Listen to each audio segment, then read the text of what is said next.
صرف ایک وقت 2 وقت یا 3 وقت کی نماز پڑھ کے اتنا باکمال ہو گیا، اتنی طاقتور ہو گیا، اتنا بہادر ہو گیا کہ جو کوفی ہمیشہ ان کے ساتھ اٹھتے بیٹھتے تھے اب وہ بھی ان کے سامنے آنے میں تھرا رہے ہیں، اب وہ بھی ان کے سامنے آنے میں کانپ رہے ہیں۔ اللہ اکبر۔ اچھا، امام حسین کے قدموں پہ اس طرح سے امام حور نے جو ہے پھر دیکھا کہ کوئی کوفی آگے نہیں بڑھ رہا تو خود ہی آگے بڑھے، خود ہی آگے بڑھے، کوفیوں میں جا کر جا گھسے اور اپنے تلواروں سے اپنے تیروں سے لوگوں کو چھلنی کرتے ہوئے نظر آئے، تمام کوفیوں کو جو ہے مولی گاجروں کی طرح کاٹتے ہوئے نظر آئے۔ پھر جو ہے ابن زیاد نے آواز لگائی، تمہیں کیا ہو گیا ہے؟ تمہاری ماں تم پر روئے، اس طرح سے حور کو نہیں تم روک سک رہے ہو تو سارے کے سارے ایک بار ہی حملہ کیا۔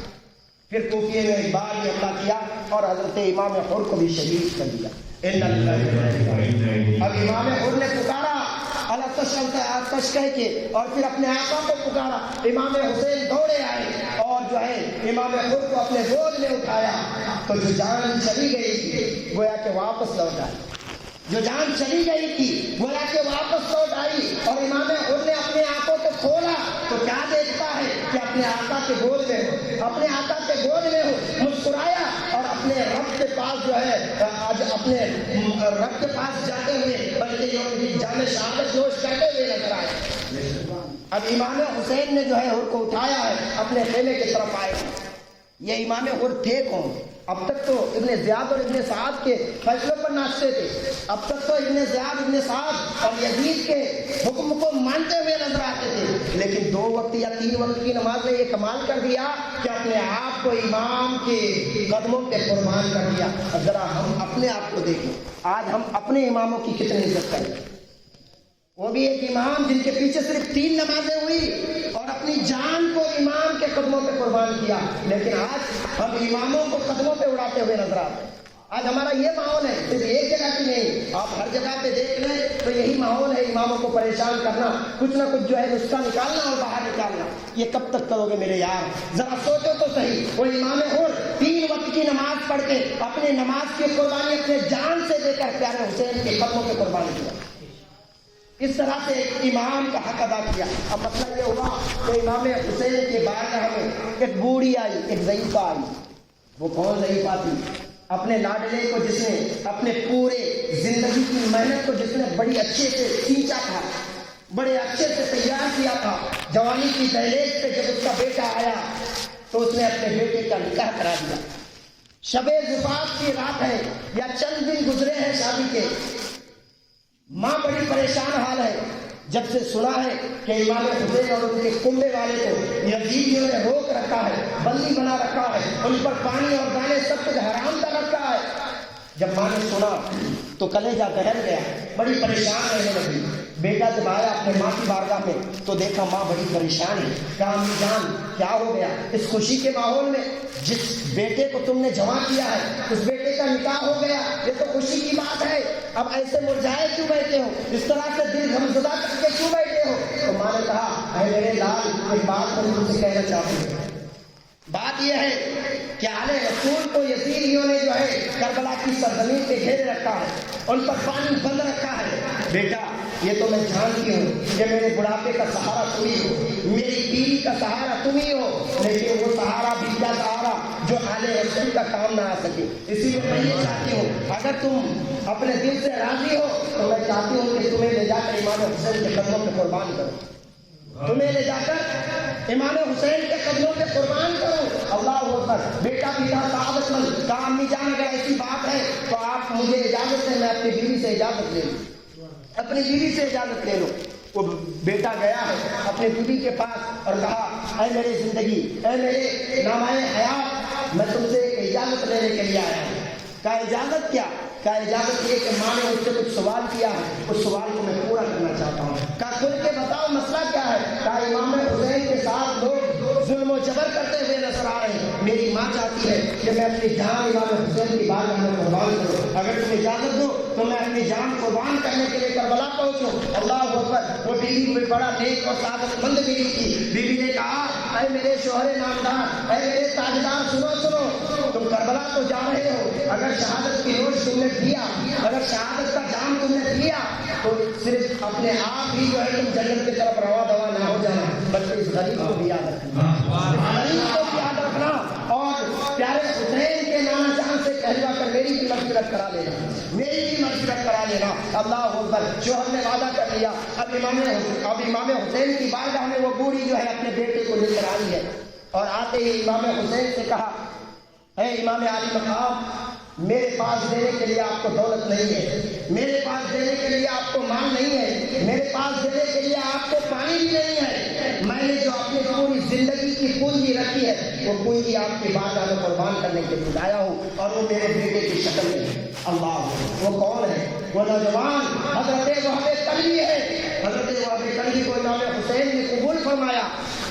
پہلے تو انکار کیا کہ مسئلہ یہ ہے کہ یہ میرے جان کے پیاسے ہیں، آپ کیوں آ رہے ہیں؟ لیکن نہیں، جب اس بوڑھی نے یہ کہا کہ جب کل قیامت کے دن آپ کے نانا جان اگر مجھ سے سوال کر لیں کہ اے بوڑھی، تیرا بھی تو ایک نوجوان بیٹا تھا، جب میرے لال پر اتنی پریشانیاں آ رہی تھی، جب میرے لالوں کو پریشان کیا جا رہا تھا، ایسے وقت میں تم نے اپنے نوجوان بیٹے کو سنبھالے رکھا۔ اللہ اکبر۔ ایسے وقت میں پیارے مصطفیٰ کو کیا منہ دکھاتی ہوئی نظر آؤں گی؟ لہٰذا آپ میری اس قربانی کو قبول فرمائیں۔ اللہ اکبر۔ امام حسین نے اس قربانی کو قبول فرمایا، اور پھر حضرت وہاب کلبی نے کہا، یا رسول اللہ، اب تو آپ کا یا اے امام عالی مقام، اب تو آپ کا غلام ہو چکا ہوں، آپ اجازت دیں تاکہ ان کوفیوں کو اپنے غلامی کا ثبوت دے سکوں، ان کوفیوں کو اپنی غلامی کا ثبوت دے سکوں۔ پھر حضرت وہاب کلبی نکلتے ہیں، اور پھر جو ہے کوفیوں میں جا کر اس طرح سے جو ہے برتن مچاتے ہوئے نظر آتے ہیں کہ جدھر نکلتے ہیں بس ادھر کوفیوں کو کاٹتے ہوئے چلے جاتے ہیں۔ وہ ایک وقت آتا ہے کہ سارے کوفی مل کر پھر حضرت وہاب کلبی کو بھی شہادت کا جام دلاتے ہوئے نظر آتے ہیں۔ حضرت وہاب کلبی حضرت امام حسین کو بلاتے ہیں، اور مسئلہ یہ ہوتا ہے کہ جب حضرت امام حسین اپنے گود میں اٹھا کر وہاب کلبی کو لے کر آتے ہیں تو جو خیمے میں اس کی ماں اور اس کی بیوی موجود تھی، مسئلہ یہ ہوتا ہے کہ امام حسین کے چہرے کو دیکھ کر وہاب کلبی اپنی آنکھیں بند کر لیتے ہیں۔ اتنے میں خیمے میں جب آواز پہنچتی ہے کہ وہاب کلبی کی بھی شہادت قبول ہو گئی، اتنے میں وہ دلہن نبی نویلی جو دلہن ہے وہ بھی ایک چیخ مارتی ہوئی نظر آتی ہے، اور اپنی جان سے رب کے بارگاہ میں قربان کرتی ہوئی نظر آتی ہے۔ وہ آتے جو وعدہ حضرت وہاب کلبی نے اپنے دلہن نبی نویلی دلہن سے کیا تھا، اپنے شریک حیات سے کیا تھا کہ میں اگر جاؤں گا تو تنے تنہا نہ جاؤں گا، میں جاؤں گا تو تنے تنہا نہ جاؤں گا، تجھے بھی لے کر جاؤں گا۔ اللہ تبارک و تعالیٰ نے اس دعا کو بھی قبول فرمایا، اور دونوں جو ہے شہادت کے جام پیتے ہوئے نظر آئے۔ محترم حضرات، اس طرح سے امام حسین کی طرف ان کے کنبہ میں آنے والے غلام جانثاری کر رہے ہیں، آنے والے غلام جانثاری کر رہے ہیں۔ پھر مسئلہ یہ آیا کہ حضرت زینب نے امام حسین نے کہا کہ زینب، اب لگتا ہے کہ مجھے جانا پڑے گا، اب میدان کارزار میں مجھے جانا چاہیے۔ اتنے میں حضرت زینب کہتی ہیں، اے میرے بھائی، اے میرے بھائی، ہم نے اپنے نانا جان کی حدیث پڑھی ہے، ہم نے اپنے نانا جان کی حدیث پڑھی ہے، جب تم پر مصیبت آئے تو صدقہ دیا کرو، جب تم پر مصیبت آئے تو صدقہ دیا کرو۔ لہٰذا ہم بھی کچھ صدقہ کریں گے تاکہ ہم سے مصیبتیں کم ہو جائیں، تاکہ ہم سے پریشانی کم ہو جائے۔ اللہ اکبر۔ حضرت امام حسین کہتے ہیں، اے میری بہن زینب، آج میرے پاس کچھ بھی نہیں، میرے پاس تو پانی تک نہیں ہے کہ میں صدقہ کر سکوں، کوئی چیز نہیں، تمہارے بھائی کے پاس صرف تمہارے بھائی کی جان ہے، اس کے علاوہ کچھ نہیں ہے کہ رب کی بارگاہ میں صدقہ کیا جائے۔ حضرت زینب کہتی ہے، اے میرے بھائی جان، صدقے کا مطلب یہ نہیں کہ صرف مال و دولت خرچ کیا جائے، صدقے کا مطلب یہ ہے کہ میرے جو ننھے پیارے بیٹے ہیں، میرے جو ننھے بیٹے ہیں اور محمد، میں چاہتی ہوں کہ یہ صدقہ پیش کیا جائے، صدقے کے طور پہ انہیں پیش کیا جائے۔ اللہ اکبر۔ حضرت امام حسین کی آنکھوں میں آنسو آ گئے، اور کہا، میری بہن، میں اس لیے یہاں پہ نہیں آیا ہوں کہ تمہارے جو ہے خاندان کو اجاڑا جائے، تمہارے خاندان کو تباہ کیا جائے، نہیں، میں اس بات کی اجازت نہیں دے سکتا، میں اپنے بھائیوں کو اپنے نظروں کے سامنے شہید نہیں کر سکتا۔ اللہ اکبر۔ حضرت زینب نے پاؤں پکڑ لیا حضرت امام حسین کے، اور کہا، اے میرے بھائی، ذرا سن تو صحیح، میری اس عرضی کو قبول کر لے، میری اس عرضی کو قبول کر لے، لہٰذا میرے بچوں کو بھی تم جو ہے نانا جان کی دین پر قربان ہونے کے لیے اجازت دے دو۔ اللہ اکبر۔ امام حسین نے بارہا منع کیا، نہیں ایسا نہیں ہو سکتا، میں اپنے جو ہے اپنے بھانجوں کو کس طرح سے اپنے آنکھوں کے سامنے تڑپتا ہوا دیکھ سکتا ہوں۔ اللہ اکبر۔ لیکن جب زینب نے بہت زیادہ اصرار کیا تو امام حسین نے اجازت دی۔ وقت نہیں ہے کہ میں پورا کھول کے بتا سکوں۔ امام حسین نے اجازت دی، ان کی والدہ نے اپنے دونوں ننھے مجاہد کو تیار کیا، آنکھوں میں سرما لگائے اور سر پہ عمامہ دیا، چھوٹے چھوٹے ننھے تلواریں دی اور جو ہے پھر گھوڑوں پہ سوار کر کے وہ مارچ سب کر رہی۔ ذرا سوچیے، امام حسین یعنی کربلا کی دھرتی پر اگر سب سے زیادہ ظلم و ستم یا سب سے زیادہ غم اور سب سے زیادہ پریشانیاں کسی نے جھیلی ہیں تو امام حسین کے بعد حضرت زینب نے جھیلی۔ کیا کوئی ماں ایسی ہے دنیا میں جو اپنے بچوں کو تیار کر کے اس غرض سے بھیجے کہ بیٹا اس لیے نہیں بھیج رہا ہوں کہ تم جا کر واپس آنا؟ نہیں۔ آج ہمارے بچے چند لمحوں کے لیے اگر ہم سے ہماری نظروں سے اوجھل ہو جائے تو ہم جو ہے پورے گاؤں میں ڈھونڈنے لگتے ہیں کہ ہمارے بچے کو کہیں دیکھا ہے، ہمارا بچہ کہیں نظر آیا ہے۔ لیکن ذرا قربان جاؤ حضرت زینب کی ہمت پر اور بہادری پر۔ امام حضرت زینب جو ہے اپنے بچوں کو خود ہی تیار کر رہی ہیں اور ساتھ ہی ساتھ یہ درس دے رہی ہیں، اے میرے بچوں جاؤ تو اپنی جان قربان کر کے ہی آنا، اپنی جان نانا جان کے اسلام پر قربان کر کے ہی آنا۔ اللہ اکبر۔ اور سنو، جب تمہیں یزید پوچھے کہ تم کون ہو، جب یزیدی تمہیں پوچھے کہ تم کون ہو تو یہ نہیں کہنا کہ ہم زینب کے بچے ہیں، یہ نہیں کہنا کہ ہم زینب کے بچے ہیں، بلکہ یہ کہنا ہم غلام حسین ہیں، ہم امام حسین کے غلام ہیں۔ اللہ اکبر۔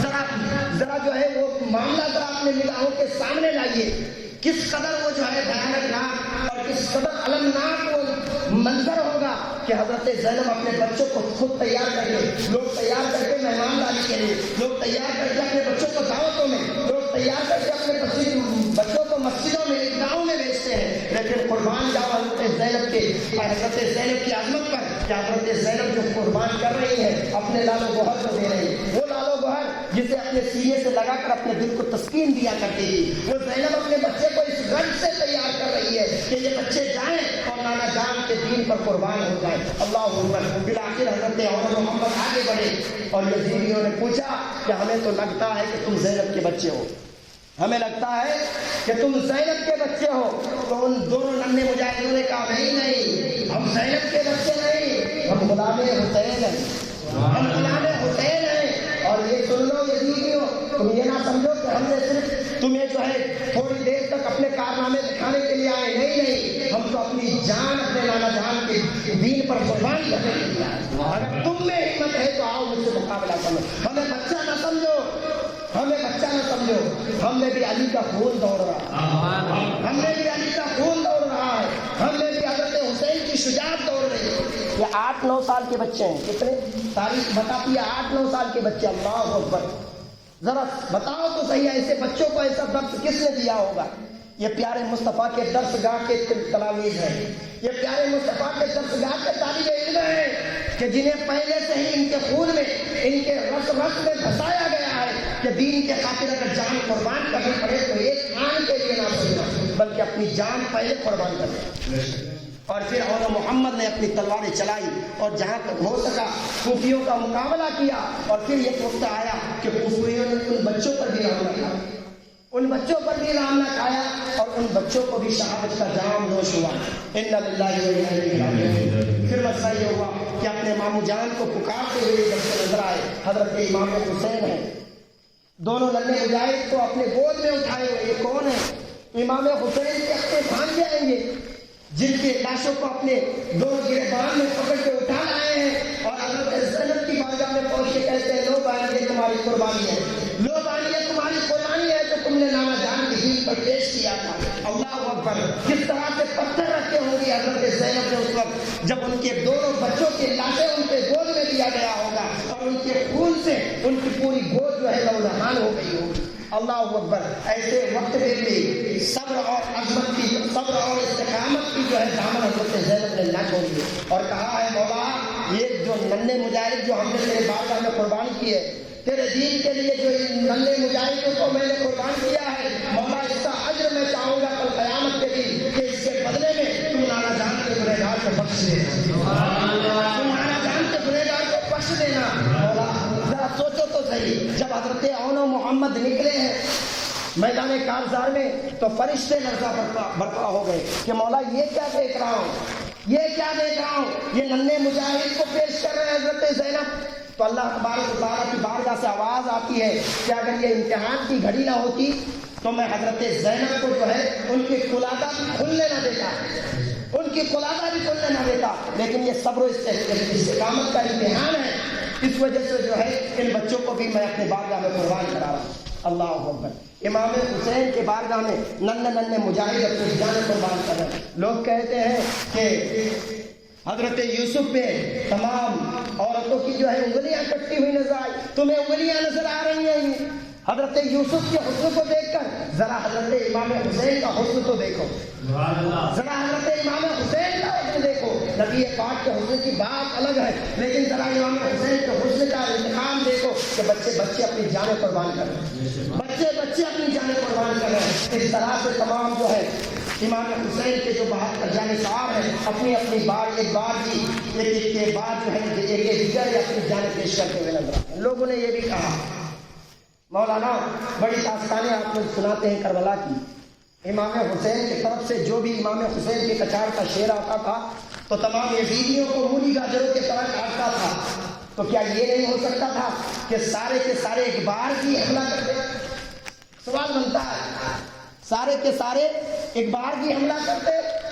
ہو سکتا تھا کہ ساری یزیدیت مٹ جاتی، ہو سکتا تھا کہ سارے کوفیوں کی عورتیں بیوہ ہو جاتی، ہو سکتا ہے کہ تمام کوفیوں کے بچے یتیم ہو جاتے ہیں اگر سب کے سب ایک بار بھی نکل جاتے، تو سب نے ایک ایک بار دیگر اپنی جان کی قربانی کیوں پیش؟ مثال کے طور پر میں آپ کو سمجھاتا ہوں۔ ایک انسان بڑا بیمار ایمرجنسی لگ گئی، اس کو ہاسپٹل لے جایا گیا اور پھر ڈاکٹر جو ہے وہاں پر علاج ہونے لگا۔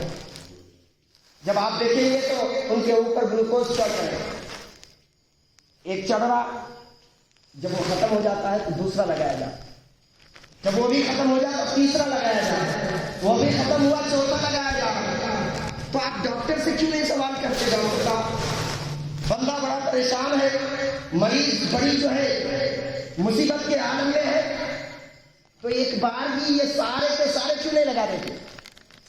یہ گلوکوز جو آپ چڑھا رہے ہیں ایک کے بعد دوسرا، دوسرے کے بعد تیسرا، تیسرے کے بعد چوتھا، ایک بار بھی لگا دیجیے تو وہ آپ کو کہتا ہوا نظر آئے گا ڈاکٹر میں ہوں آپ نے۔ اچھا یہ تو بتائیے ایک بار بھی لگا دیے تو ڈاکٹر صاحب کیا ہوگا؟ تو ڈاکٹر صاحب کہیں گے یہ اچھا ہو نہ ہو دنیا چھوڑ کے ضرور چلا جائے گا، دنیا چھوڑ کر ضرور چلا جائے گا۔ ایک وقت آیا کہ کربلا کی سرزمین پر اسلام کمزور ہو گیا، اسلام کمزور ہو گیا اور اسلام نے کہا مجھے خون چاہیے، اسلام نے کہا مجھے خون چاہیے، میں کمزور ہو گیا، لاغر ہو گیا، دبلا ہو گیا۔ تو امام حسین نے کہا خون کون سا؟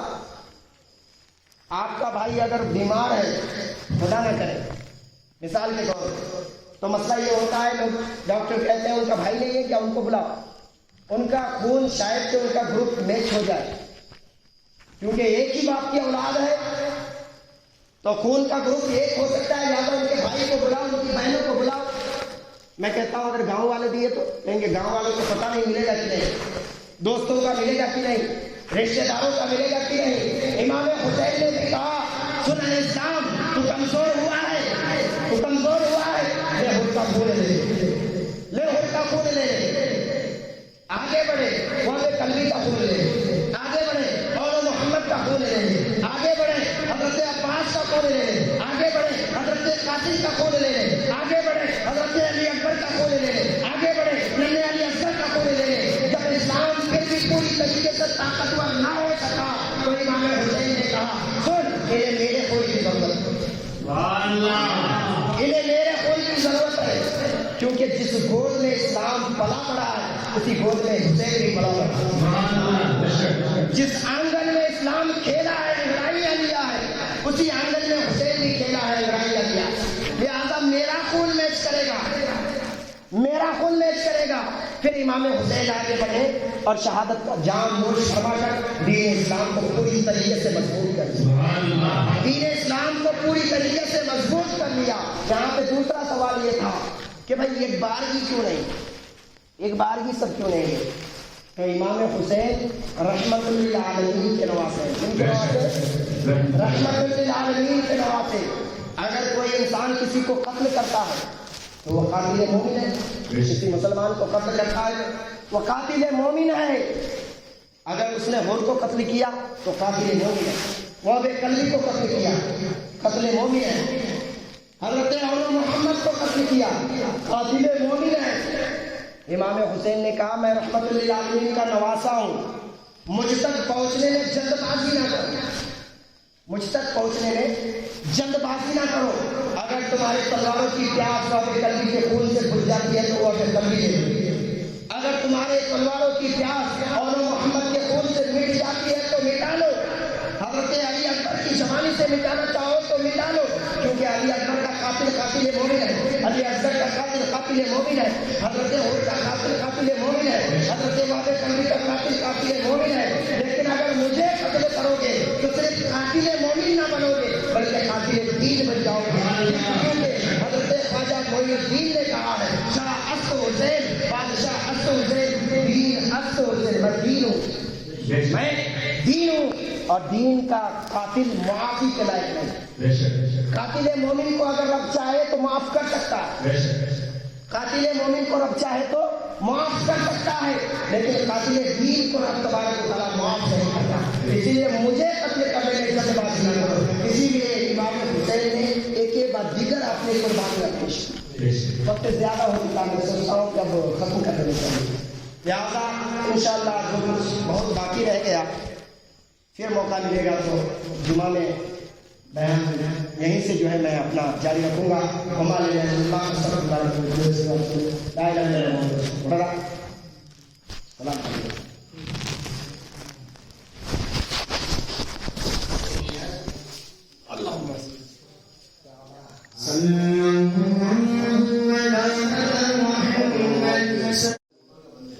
بند ہے یہ نکال دیں گے.